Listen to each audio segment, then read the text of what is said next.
तुलसी का पेड़ जोलो, शालिग्राम मूर्ति जोलो, वेद प्रण धाम जोलो, उदेत घना रहे तोलो जनक दुलारी, जान की जो की मांग में सिंदूर अटल अमर बना रहे, सौभाग्यवती रहो, तुम्हारा अखंड कल्याण हो।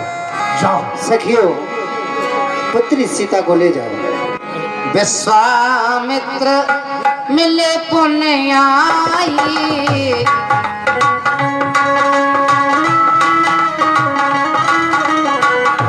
पद सरोजे में ले दो भाई, मुक्ति का कोई तू जतन कर ले रे रोज, थोड़ा थोड़ा हरि का भजन कर ले।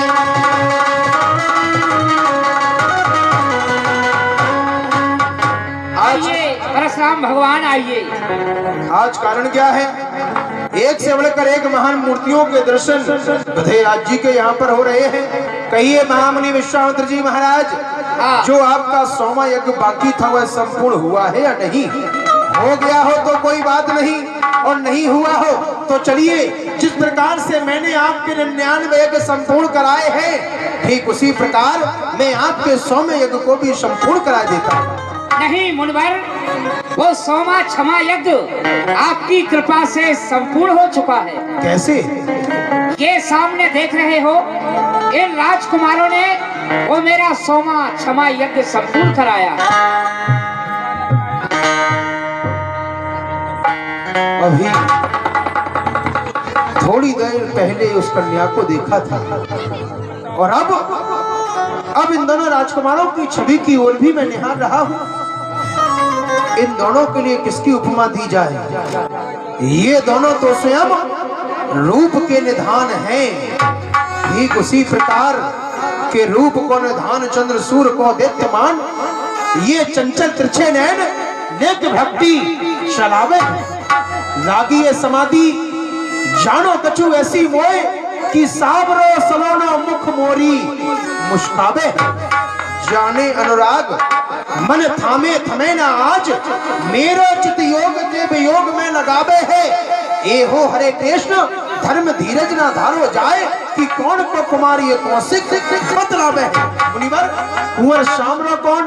तुम कहते इनको राजकुमार, अभी अभी तुमने इन्हें राजकुमार कहकर के संबोधित किया है, लेकिन हम जो देख रहे हैं वो कुछ और ही है। तुम कहते इनको राजकुमार, पर हमने तो ये देखा इनके विशद भाल वृंद पर वनवासी जैसी रेखा, इनके इन सुंदर मुखड़ों की छब में इस जग का है कुल सार छुपा, इनके मणियक मालाओं में अरे मेरा भी हीरक हार छुपा। हे विश्वामित्र, बतलाए देव, ये किस घर के उजियाले हैं, किसके प्राणों से प्यारे और किसके नैनों के तारे? कोटि काम छब निद्रन वालों, अरे श्याम अंगिए कौन? मुनिवर कुंवर श्याम कौन? इनका परिचय। राम लखन दशरथ के डोठा, दीन आशीष देख भल जोठा। हे मुनिवर, ये दोनों राजकुमार चक्रवर्ती सम्राट अयोध्या नरेश महाराजा दशरथ के सुपुत्र हैं, जो ज्येष्ठ हैं, बड़े हैं, जिनका श्याम वरण है, इनका नाम श्री राम है, और छोटे जो राजकुमार हैं इनका नाम लक्ष्मण है। इन्होंने ही मेरी यज्ञ जो संपूर्ण कराई, और बड़े बड़े राक्षस ताड़का सुबाहु इत्यादि इन्होंने उनका वध किया है। श्री राम और लक्ष्मण ये भगवान परशुराम जी हैं, इन्हें प्रणाम करो और आशीर्वाद प्राप्त करो। क्यों नहीं गुरुदेव, मद्राचल पर्वत पर निवास करने वाले श्री परशुराम भगवान के चरणों में ये दोनों क्षत्रिय बालक प्रणाम करते। क्षत्रिय बालक, लेकिन मैं क्षत्रियों को तो आशीर्वाद देता ही नहीं हूँ। क्षत्रियों से तो मेरी पुरानी शत्रुता है, लेकिन महामुनि, हाँ, इन दोनों बालकों ने जो क्षत्रिय का धर्म होना चाहिए, मुनि महात्मा गौ ब्राह्मण यज्ञ की रक्षा करना, इन्होंने उस कर्तव्य का पालन किया है। ये दोनों बालक आशीर्वाद के योग्य हैं, इसलिए हमें आशीर्वाद अवश्य ही देंगे। ये राजपुत्रों, जब तक ये पृथ्वी रहे और रहे आकाश, अरे तुम दोनों की कीर्ति जग में करे प्रकाश। निडर रहो अड़ते सदा, समर ना जीते कोई, चिरंजीव युग युग जियो, कीर्ति लतांबर होए। हमारा आशीर्वाद है कि कभी तुम्हारा पराजय से सामना नहीं होगा। विजयी भव, यशस्वी भव। बहुर बिलोक विदेह सन कयो कायत भीर, पूछत जाने जान जिम व्याप्यो कोप शरीर। विधेयराज, कहिए प्रभु। आज ये कारण क्या है? तुम्हारी ये मिथिलापुरी बहुत जोड़ तोड़ के साथ में सजी हुई है। जहां तक भी दृष्टि जा रही है वहीं पर देश देशांतर के राजा बैठे हुए हैं। क्या तुमने किसी मैथिली मंच महोत्सव का आयोजन किया है? कहो जनक, क्या कारण है? ये भारी भीड़ भाड़ क्यों है? अरे अभी शोर सा कैसा था पीरों में छेड़ छाड़ क्यों? धूपन आए प्रणाम कियो, तिनको हम आशीष बेग दई है, पांव परे तुम हूं नब और साथ में सीता बुलवाए रही है। चरण गए रघुवंशन के सुत, कौशिक मित्र से भेंट भई है, ये देव मुनीष जुड़े सब ही, के कारण रे नप भीड़ भई है। ये जो भीड़ का कारण है ये सब क्या है? इसका कारण यह है प्रभु, भगवान भोलेनाथ का जो उपनाथ मेरे पास बतौर अमानत के रखा हुआ था, मैं विधि पूर्वक उसकी सेवा पूजा किया करता था। एक समय की बात, किसी कारणवश मैं बाहर जाने लगा। मैंने रानी सुनैना से कहा कि जिस तरह से विधि पूर्वक मैं सेवा पूजा इस धनुष की करता हूँ, उसी प्रकार से तुम भी इसकी सेवा पूजा करना। और ये कहकर के मैं चला गया। इधर महलों के कार्य में रानी पूजा करना भूल गई। पुत्री सीता ने देखा कि अभी तक धनुष की पूजा नहीं हुई। पुत्री सीता ने एक हाथ से उठाया और दूसरे हाथ से धनुष के नीचे चौका लगा दिया। विधि पूर्वक उसकी सेवा पूजा की। मैंने आकर के देखा कि इतना विशाल धनुष, इसके नीचे चौका लगा हुआ है। इसने सेवा पूजा किसने की है? रानी से पूछा तो रानी ने कहा कि इसकी सेवा पूजा तुम्हारी पुत्री सीता ने की है। मैंने मन में विचार किया, ये भगवान भोलेनाथ का धनुष साधारण धनुष नहीं है, जिसे हमारी पुत्री सीता ने एक हाथ से उठा लिया है। तो विधि ब्रह्मा ने अवश्य इसके लायक इस पृथ्वी पर कोई योग बल भेजा होगा। मैंने प्रण किया कि जो भी वीर धनुष का खंडन करेगा, उसी के साथ में मैं अपनी पुत्री सीता का विवाह कर दूंगा। तो गुरुदेव, आपके आशीर्वाद से धनुष का खंडन हो चुका है और पुत्री सीता का विवाह होगा। क्या कहा? शंकर भगवान के धनुष का खंडन हो गया? कहां पर है वो धनुष? आपके सन्मुख में। सुनत बचन भर गनत निहारे, देखे चाप खंड डारे। ये क्या हुआ? रेणुका कुमार परशुराम के जीते जी शंकर भगवान के जगत की ये दुर्दशा। जबकि ये कैलाश पर्वत पर शोभा को पाता था तो नंदीगढ़ अपनी जिब्या से साफ किया करते थे। माता पार्वती स्वयं अपने आंचल से इसे पोंछा करती थी। लेकिन आज इसकी ये दुर्दशा हो गई है। लेकिन जिसने भी इसकी ये दुर्दशा बनाई है, ये परशुराम, आज उसके मस्तक के ना जाने कितने टुकड़े बने। अतिर से बोले बचन कठोरा, और जड़ जनक धनुष के तोड़ा। अरे मूर्ख जनक, ओ मूर्ख जनक, जल्दी बतला, किस धनभाग को किसने तोड़ा है? किसने इस भरे स्वयंवर में तेरी सीता से नाता जोड़ा है? अत्यंत शीघ्र बतला उसको, वरना चौपट कर डालूंगा। अरे जहां तक है तेरा राजपाट, सब उलट के कर डालूंगा। और इस धनुष का खंडन किसने किया है? बता, शीघ्रता से बता दे। नाथ संबोधन खंड निहारा,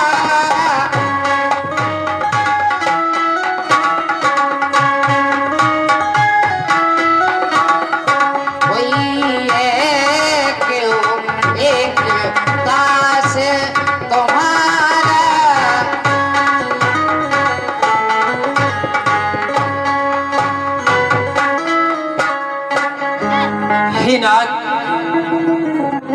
जिसने भगवान शंकर के धनुष का खंडन किया है वह आपका कोई एक दास ही होगा।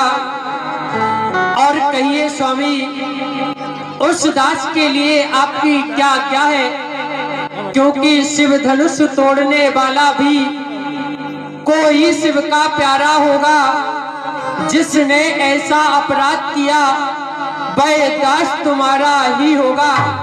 जो कृपा पात्र है गुरुओं का वह कब किससे डर सकता है। जिस पर है कृपा ब्राह्मणों की एक काम वही कर सकता है। महाराज क्या कहा श्री राम? जिसने भी धनुष का खंडन किया है वो मेरा दास होगा। अवश्य। लगता है तूने दास शब्द किसी के मुखारविंद से सुन लिया है, अभी तू इसकी परिभाषा को नहीं जानता। यानी काम तो किया है शत्रुओं जैसा और पद चाहता है दास का। इन दोनों बातों में विरोधाभास है श्री राम, क्योंकि दास को करना क्या चाहिए, दास के कितने काम होते हैं मैं तुम्हें बतलाता हूँ, ध्यान देकर के सुनो। ये नहीं कि गुरु के धनुष को तोड़ दो फिर कहो कि यही दास का काम होता है। अरे प्रातः काल उठकर ये दास के काम है। प्रातः काल उठकर तपोभूमि को जो स्वच्छ करे, पूजा के हेतु जल फूल जो जुटाता है, आश्रम की कामधेनु वन में चराता स्वयं, वहीं से यज्ञ की संध्या को बीन लाता है। गुरु को खिलाता प्रथम, खाता स्वयं पीछे जो, और ये दावता चरण यम जीवन बिताता है। सहस रोज रहता है जो सेवा में, एरे वो मूड वही सच्चा सेवक कहलाता है। फिर सेवक तो वो कहलाता है जिसका सेवा ही जीवन है। जो बैरी जैसा काम करे वो सेवक नहीं, वो इस भरसे का भोजन है। मेरे राम हुआ है अधूरा तू इस क्षत्रिय कुल की गाड़ी में, इसलिए मसल वो याद आई कि तिनका है चोर की दारू में। फिर सुना हो राम, जय शिव धन तोड़ा और सहस्त्रा बाहु समसो रिप मोड़ा। तो मेरा भी कहना है, सो भी लगाए और बिहार समाजा और नट मारे जई है सब राजा। अच्छा यही होगा कि ये समाज उस अपराधी को अलग कर दे, अन्यथा एक के चक्कर में ना जाने कितने राजा यहाँ पर मार दिए जाएंगे। सुन लिया? सुन मुनि बचन लखन मुस्काने, बोले परस धन ही लखमाने।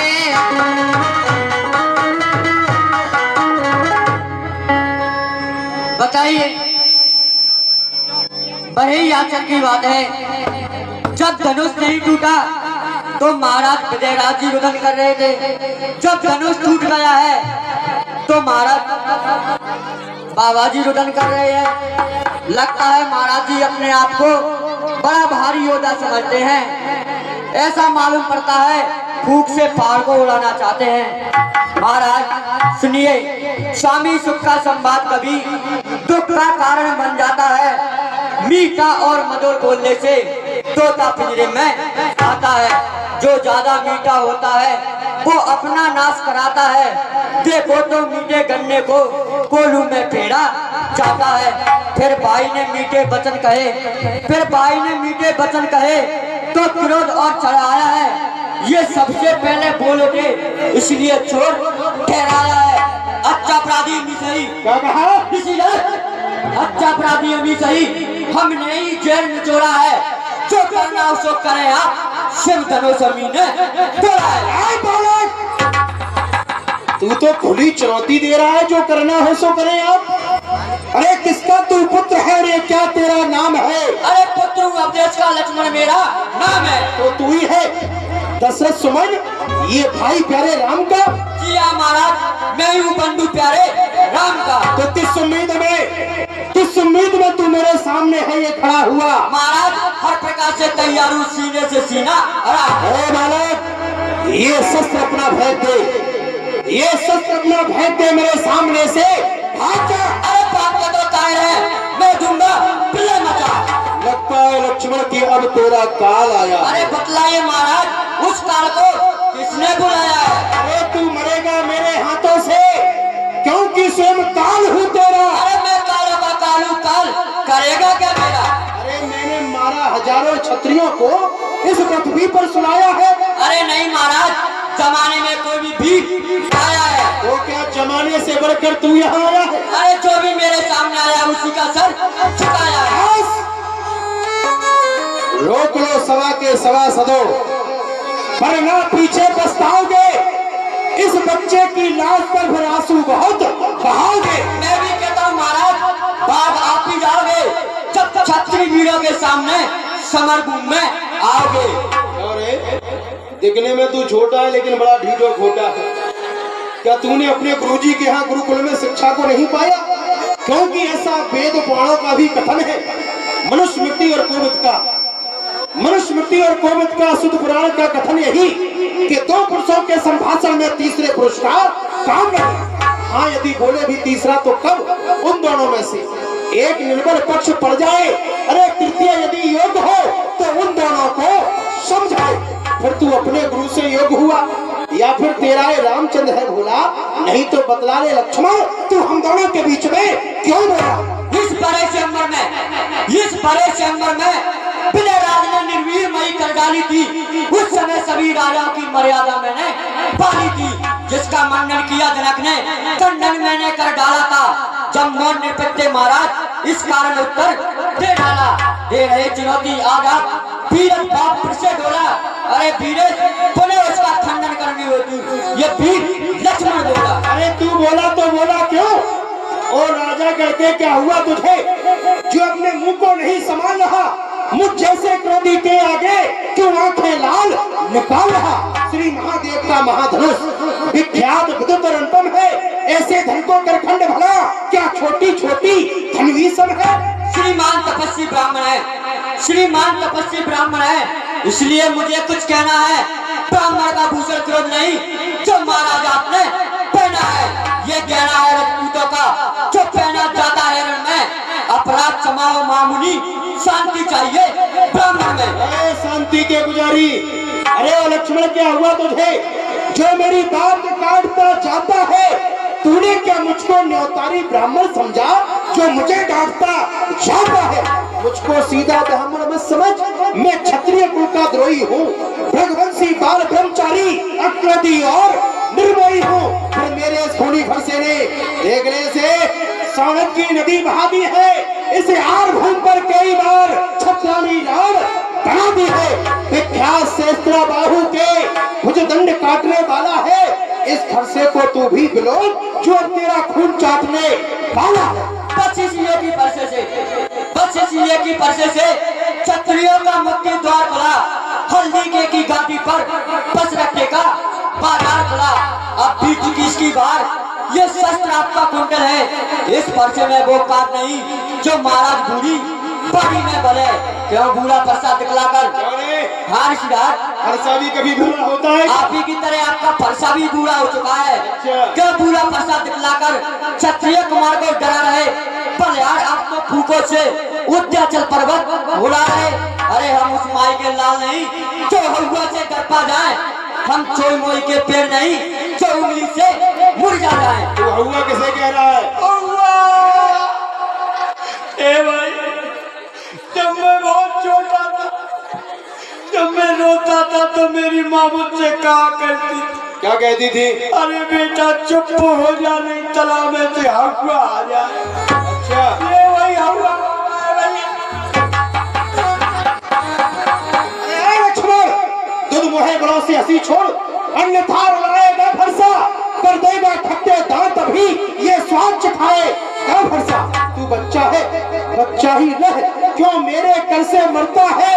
अरे मुझ जैसे क्रोधी के आगे किस लिए लड़कपन करता है? श्री महाराज हम बच्चे हैं, श्री महाराज हम बच्चे हैं, बच्चे ही बचपन करते हैं, पर आपको शोभा नहीं देता जो बच्चों के मुंह लगते हैं। मेरे मुंह में वो दूध नहीं जो तुलसी से तुलसा जाए।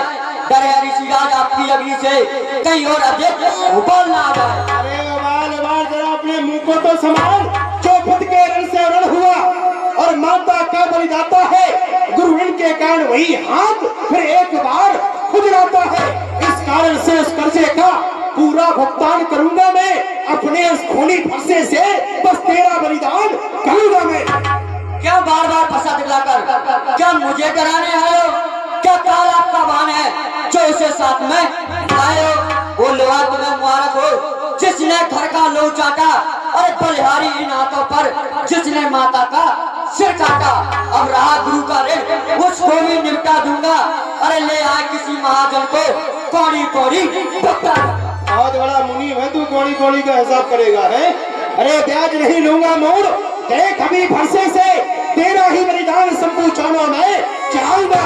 यदि वो दशरथ भी आकर शहादत तेरी करे तो काट काट शीश में सरयू में बहाऊंगा।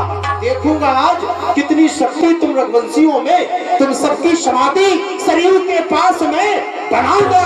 अरे इतना ना करूं तो सबद गुरु शंकर की कि रेणुका कुमार परशुराम ना कहूंगा।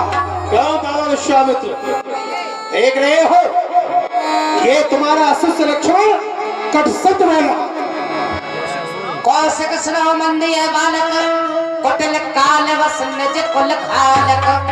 ये तो काल के वसीभूत होकर के बोल रहा है। ये मुनवारा आप सोचिए, जो संत मुनि हैं वो बालक यानी बालक के वचनों पर ध्यान नहीं देते, इनके दोषों पर ध्यान नहीं दीजिए आप। अच्छा ये चाहे कुछ भी कहता रहे, हम इसकी बातों पर ध्यान ही ना दें, ये हमसे कुछ भी कहता रहेगा। उत्तर देत छोड़ो बिन मारे केवल कौशिक सील तुम्हारे। अभी तक यदि ये जीवित है तो तुम्हारे सील स्वभाव की वजह से, अन्यथा अभी तक ना जाने कब का इसका मस्तक कट चुका होता। श्री राम समझाओ अपने भाई के लिए, ये तो बड़ा ही कुटिल है।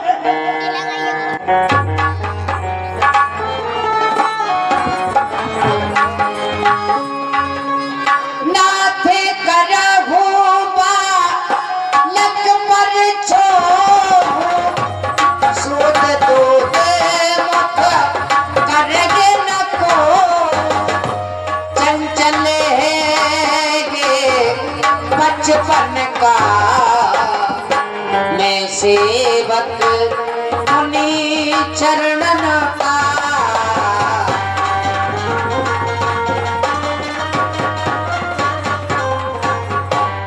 हे नाथ, आप बालक लखन पर दया कीजिए, क्योंकि इसका मुख अभी शुद्ध दूध का है नाथ। जो पे प्रभु प्रभाव कछु जाना तो की बराबरी करते गया। और ही ऋषिराज, यदि ये बालक आपके प्रभाव को जानता तो आपकी बराबरी कभी नहीं करता ना। तो लड़का कछु आज गिर कर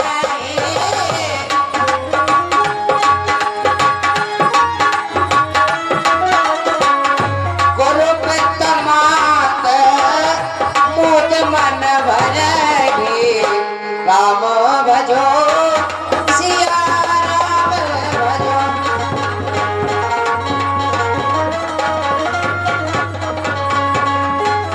और हे स्वामी, यदि बालक कुछ अनुचित काम कर देता है तो क्या गुरु माता पिता रुष्ट होते हैं? नहीं, वह तो मन ही मन प्रसन्न हुआ करते हैं। फिर स्वामी बच्चों की बातों का विद्वान बुरा नहीं मानते हैं। बच्चों का मुख तो गंगा है, वह अनुचित उचित ना जानते हैं। आप बातें ब्राह्मणों की नहीं, तो ये से लेता लाते बातें। ए वीरों जैसा भेष देख, इसने की इतनी बातें। करता कारण कर्मों का, हे नाथ उपाधि तो मैं हूँ। सर्वस्व में ये निर्दोषी है, सच्चा अपराधी तो मैं। तो तुम हो अपराधी, तो सुनो राम। अपराधी अपराधी तो तुम और देखो बोला भी जो सब बिगाड़ने आए हो। बोला भी। भाई कब दही मिल चुके तो घी निकालने आए हो। ये धनुष उड़ाना अनेकों वर्षों से पड़ा हुआ था मिथिलापुर में, कब्जे में था मिथिलेश्वर के वसूली की संपादित हुआ। जो मालिक था उसने अपने आगे तोड़वा डाला। अब कहिए ऋषिराज, हाँ होते हैं कौन जो करते हैं गड़बड़ डाला। लिया हमसे क्या कह रहा है ये? आप होते हैं कौन जो करते हैं गड़बड़ झाला? हे राम तुम्हारी बातें सुन, हे राम तुम्हारी बातें सुन नरमाई मुझ में आती है। पर देखो कैसे देखा, देखो उसकी आंखें देखो, देखो इसे। क्षमा कीजिए महाराज, अरे क्या क्षमा करूं? बालक है। ये बालक है, पर देख तुम्हारे भाई को छाती चलने लग जाती है। अरे इसको भी तो शिक्षा दो। क्यों तुम मुझको ही समझाते हो और मेरी आंखों के आगे से क्यों इसको नहीं हटाते हो? हटाओ इसे। महाराज आप अपनी आंखें बंद कर लीजिए। अच्छा, मैं आपको दिखाई भी नहीं दूंगा, तू नहीं फिर आपको क्रोध नहीं आएगा। आंखों से आंखें डरती है तो आंखें मूंद चले जाओ। तबीयत कुछ ज्यादा घबराती है तो दिल पे हाथ मले जाओ। जब बिना बुलाए आए थे, अब बिना क्या जा सकते हो। अनुराग धनुष कंडों पर इनको भी साथ ले जा सकते हो। संताप यदि टूट जाने का है तो किसी मिस्त्री को बुलवा कर जुड़वा लो। यदि छेड़छाड़ी बाती है तो फिर और व्याख्यान सुना डालो। चुप रहो। व्याख्यान सुनाने के लिए मैं कोई भाट थोड़ी ना हूँ। ये छोटा भाई तुम्हारा लक्ष्मण, ये हमसे कल शब्दों में बात कर रहा है और कह रहा है टूटे हुए धनुष को ले जा सकते हो। अरे सैकड़ों वर्ष इसने शोभित कैलाश किया, सैकड़ों वर्ष रहा ये नंदी प्रगंड के, सैकड़ों वर्ष माता पार्वती ने पहुंचा जैसे, सैकड़ों वर्ष रहा ये संभव प्रचंड के, कामदेव त्रिपुरारी जैसे शत्रुओं को देकर के दंड रहता खंडिए। और राजा के कुमार तू बात करे पागलों सी के धनुई समान कहे अजगब अखंडिए। देखना संभलना महाराज, देखना संभलना, कहीं मूर्ख होकर मत रहना। ऐसा ना हो कि हमें हो आपका यहाँ मंदिर बनवाना। फिर महाराज इस समय पूजा की सामग्री नहीं साथ में रखते हैं। हे नाथ यदि स्वीकार करें तो हार भेंट कर सकते हैं। लक्ष्मण, किसके सामने तू हार पेश कर रहा है? ये फूल के समान तू भूल भूल के बोल रहा। देख भी बोल कैसे तेरा मस्तक उड़ाऊंगा, क्योंकि मैं परशुराम हूँ। और श्री राम, ये छोटा भाई तो बार बार अंगारे मुझ पर फेंक रहा, तू मीठी मीठी बातों से चोटों को मेरी शेक रहा। और दोनों की नीति देखो है, एक नरम और एक गरम। क्या कुटिल नीति है दोनों की? क्यों बाबा विश्वामित्र देख रहे चालाकी अपने चेलों की? देख रहे महाराज अरे नाचे कूदे बहुत राम जी के आगे, नाचे कूदे बहुत राम जी के आगे। राम जी ने ना दिया कुछ हाथ बढ़ा के, कितना तकलीफ हुई आपकी देहली ऋषिराज। राम जी ने कुछ नहीं दिया, मैं देता हूँ आपको इल्म की। श्री राम, समझाओ अपने भाई के लिए। ये देखो क्या कर रहा है, क्या कर रहा? वीर बच्चा है ये तुम्हारा भाई लक्ष्मण। ये रोसलेन दिखाए के कहते हैं मुंह से ये टीवी लिली। अरे यही टीवी लिली अभी इसकी जान की बनेगी हीरी लिली। काटू कुठार तो तुम्हारे सूरवंश में गिरी लिली, और जब तक मैं इसके मस्तक के टुकड़े टुकड़े ना कर दूं तब तक मेरे मन में कली खिली लिली। लेकिन मैं परशुराम कहलाता हूँ, तू भी तो राम कहता। मेरा ही आधा नाम छीन तू मुझ पर ही धाक जमाता है। दो राम रहेंगे नहीं राम, इस कारण कर संग्राम भी विख्यात जगत को मत होगा। दे त्याग राम का नाम भी। या फिर ये राम कहलवाना बंद कर दे, या तू मेरे साथ में युद्ध कर।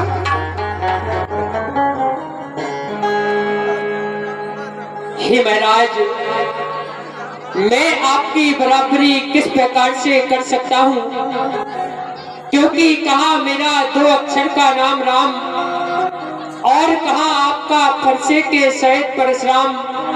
फिर महाराज आप में और मुझ में सोचो तो कितना अंतर है परशुराम तो मस्तक पर और राम नाम चरणों पर है। मैं हूँ राम, आप है परशुराम, कहिए तो किसका नाम बड़ा? बस वही बड़ा कहलाता है, होता है जिसका नाम। श्री राम, नहीं भिक्षु ब्राह्मण जान मुझे, शर एक ही वज्र समान हमारा। सरकार दिए गए नायकों के सब गाते हैं यश गान हमारा। रणभूमि में कोटन यज्ञ किए सब जानते हैं बलिदान हमारा। अरे धनुष तोड़ तुझे अभिमान हुआ, इसमें करता अपमान हमारा। युद्ध कर मुझसे अकबर, युद्ध करो। महाराज विनय हम करते हैं और आप बिगड़ते जाते हैं।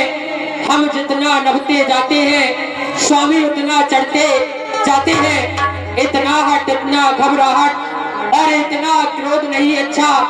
आनंद प्रभु एकता में है, एक बैर विरोध नहीं अच्छा। यदि बिगड़ जाए हम कहीं तो अनर्थ हो जाए। कौन है इस संसार में जिससे हम डर जाए? तारीफ नहीं, सम्मान नहीं, अपना स्वभाव हम कहते हैं। जब बहुत छेड़ता है कोई तो मौन नहीं हम रहते हैं। फिर वो चाहे जो भी हो हम उससे दो दो हाथ करें। यदि काल भी आए लड़ने को तो कुश्ती उसके साथ लड़े। इसलिए ना फरसा दिखलाओ, हम खौफ ना इसका खाते हैं। हाँ, एक शस्त्र महाराज पे है जिसका हम आदर करते हैं। वह शस्त्र न लोहे का ही है, ना हर वक्त साथ में रहता है, फिर भी आपसे पृथक नहीं, हर वक्त हाथ में रहता है। हम बतला दे महाराज, वह कौन सा सत्य है जिसका हमको अब भी डर है? हाँ हाँ बताओ, वो शस्त्र क्या है? देखिए महाराज, इस सीने में ये उन चरणों की ठोकर। कहाँ पर?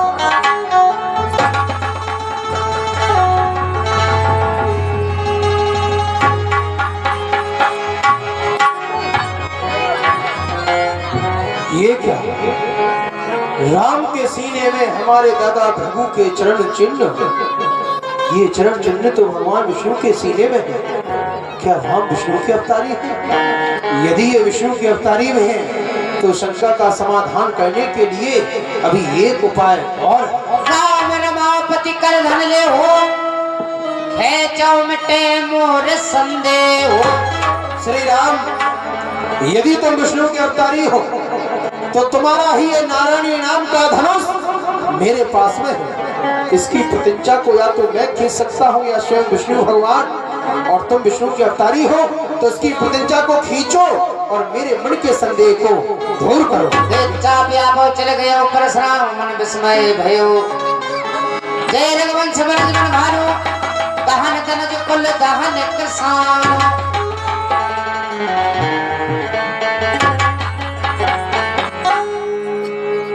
प्रभु आपकी बारंबार जय हो। आपका अवतार इस वसुंधरा का भार हटाने के लिए हुआ है। मैं आपको पहचान नहीं पाया। आपने मुनि महात्मा गौ ब्राह्मणों की रक्षा के लिए अवतार लेकर के आए हैं। आपकी बारंबार जय हो प्रभु। और अब इस फरसे का भी मेरे पास में कोई काम नहीं है। आप इसे स्वीकार कीजिए। जिस समय आप वन के लिए जाएंगे तो रावण का छोटा भाई है कुंभकर्ण, उसके दो पुत्र हैं कुंभ और निकुंभ, उन दोनों का वध इसी फरसे के द्वारा है। आप इसे स्वीकार करें।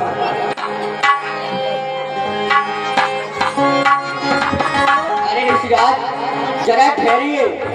ऋषिराज, अब आप कहाँ के लिए जा रहे हैं? लक्ष्मण जी महाराज जा तो रहे हैं अब तपस्या करने के लिए। अब यदि और कुछ कहना हो तो कह लीजिए, अब क्रोध नहीं आएगा। हाँ ऋषिराज, कहिए। भाई के विवाह के लड्डू तो खा के जाइए। बस आपने अपनी बातों के इतने लड्डू गला दिए कि हमारा पेट वैसे ही भर गया है। और रही बात लड्डुओं की, तो आपके साथ में लड्डू खाने वाले बैठे हुए हैं।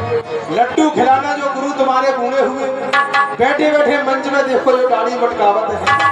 अरे वारे वाह विश्वामित्र, ये चेलन को खूब सकाए रखो। आप खाए हलवा पूरी और हमें लड्डू खवाते हैं। जय जन को से कहीं प्रणाम,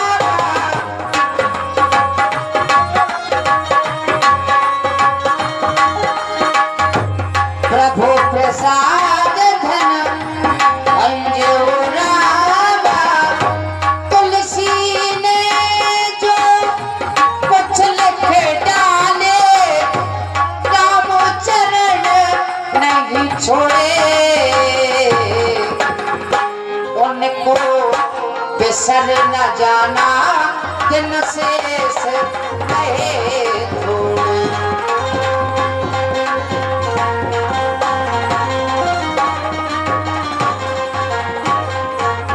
गुरुदेव, मेरे प्रण के अनुसार धनुष का खंडन हो गया, और जब धनुष का खंडन हो गया है तो हमारी पुत्री सीता का विवाह भी पूर्ण हुआ। अब आप हमें जैसी आज्ञा देंगे मैं उसका पालन करूंगा। पथ बहु जाई सीता राम जी भजो।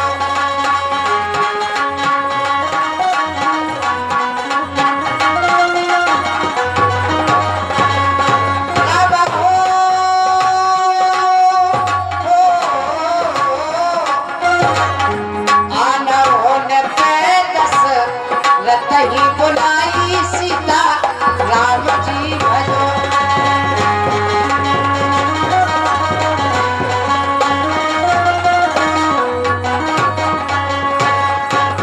राजन, तुमने सत्य कहा है। तुम्हारे प्रण के अनुसार श्री जानकी जी का विवाह भगवान श्री राम के साथ हो चुका। भगवान ने धनुष का खंडन किया। अब लौकिक रीति अनुसार एक नाई और एक ब्राह्मण के लिए अयोध्यापुरी को भेजिए, जिससे कि महाराज दशरथ बारात को सजाकर यहाँ पर आए और अपने पुत्रों का विवाह करके ले जाए। जो आज्ञा दें, ऐसा ही होगा। जय मंगला।